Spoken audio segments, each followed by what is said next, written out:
এক ব্যক্তি আল্লাহ নবীর কাছে আসছে, আসার পর চুলগুলা কালো, সাদা পোশাক পরিহিত অবস্থায় আল্লাহ নবীর সামনে আসছে। দেখতে পুরা যুবক মনে হয়, যুবক, পুরা যুবক। তবে এই মানুষটাকে সাহাবাদের মধ্যে কেউ চিনে না।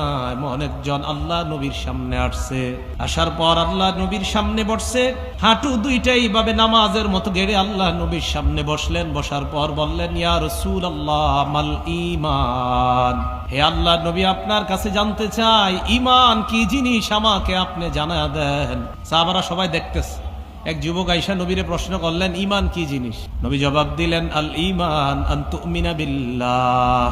ঈমান হলো আল্লাহকে বিশ্বাস করা, ওয়া মালাইকাতিহি, ফেরেশতাদেরকে বিশ্বাস করা, ওয়া কুতুবিহি, যত কিতাব আল্লাহ নাজিল করেছেন সব বিশ্বাস করা, ওয়া রুসুলিহি, যত নবী আল্লাহ দুনিয়াতে পাঠিয়েছেন সবাইকে বিশ্বাস করার নাম ঈমান।